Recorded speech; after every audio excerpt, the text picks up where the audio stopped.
Hello everyone and welcome back to another an amazing chess game by the magician from Riga, a must-see chess game by Mikhail Tal.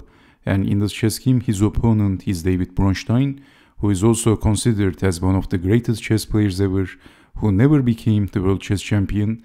This is a chess game from 1973 when Mikhail Tal was basically undefeated. He was undefeated from October 1973 until October 1974. So we can say that this is Mikhail Tal at his peak.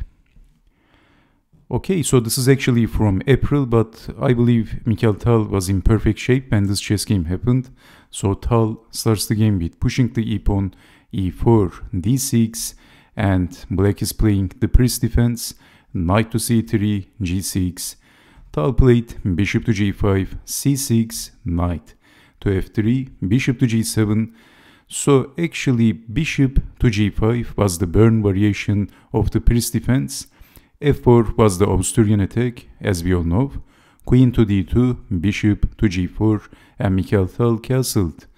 Of course, black could give up the bishop and damage the pawn structure with capturing the knight, but that is losing the bishop. So h6, bishop goes back, b5, bishop to d3, a6, centralizing the rook, rook from d to e1, knight from f to d7, and e5 by Mikhail Tal, d5.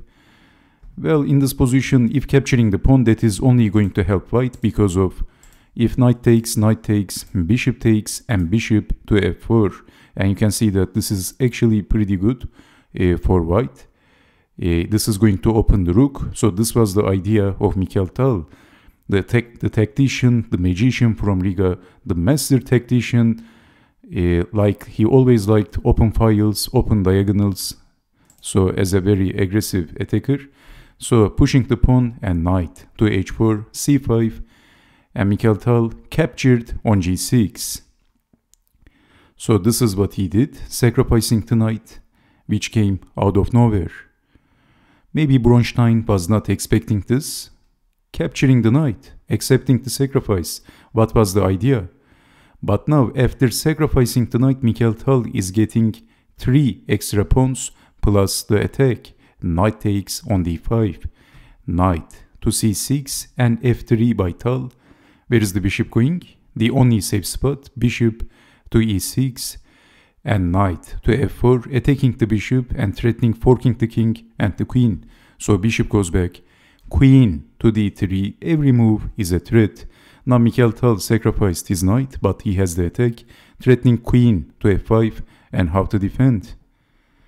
So e6, immediately pressing the panic button and defending on f5. Queen to e5 by Mikhail Tal, attacking the knight, knight to e7. Rook to d1, lining the rook with the queen. So queen to b8. And knight to h5 by Mikhail Tal. Knight to d5. Well, in this position, if knight takes on g6, then queen takes on g6, attacking the bishop. So rook to h7 and then capturing the bishop.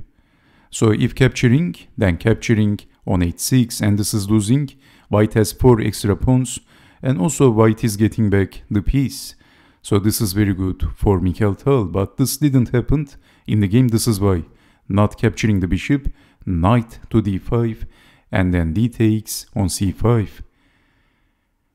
Well, in this position, can you see the threat? Can you see what white can actually play in this position? Well, actually, this is a very difficult position for David Bronstein. He is suffering for the game after Tal sacrificed the knight, because as you can see, after that Mikhail Tal didn't let his opponent to castle. His king is suffering. It doesn't look very safe. The king is exposed, and in this position, because of black is suffering because of a terrible position, he captured on e5, but actually this is losing immediately. In this position, let's play a random move. Let's say a5. Can you see the threat why Bronstein captured the pawn? So a5 is a very silly move. But in this position, rook takes on d5 is a possibility. And after capturing the rook, check, and where is the king going? The only move, capturing the bishop, is also possible, but bishop to f2 is even stronger. White is giving up the rook, but white has 4 extra pawns plus the attack. Bishop to h4 is on the cards, so defending is not easy in this position. So okay, queen takes on e5, but this move is also losing immediately. Can you see why?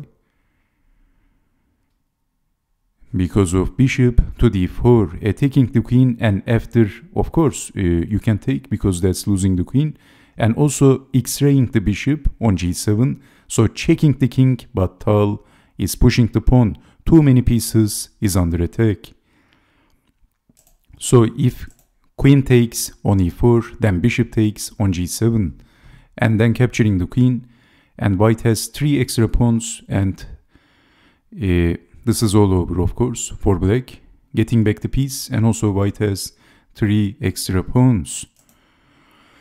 Crushing a very strong chess player like David Bronstein is not easy, but Mikhail Tal makes it look so easy. So queen to g5, checking the king, but Tal simply pushed the pawn, and David Bronstein resigned. What a game by the magician from Riga.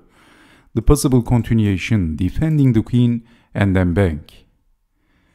Only defense and capturing, and this is losing the queen. And after f4, what happens if knight takes on f4? Then simply capturing the rook, and basically black is getting checkmated by force, and there is no sensible defense. What do you think about this chess game of Mikhail Tal? So this is why after f4, David Bronstein resigned. And thank you so much for watching, and I hope to see you next time. Take care and bye bye.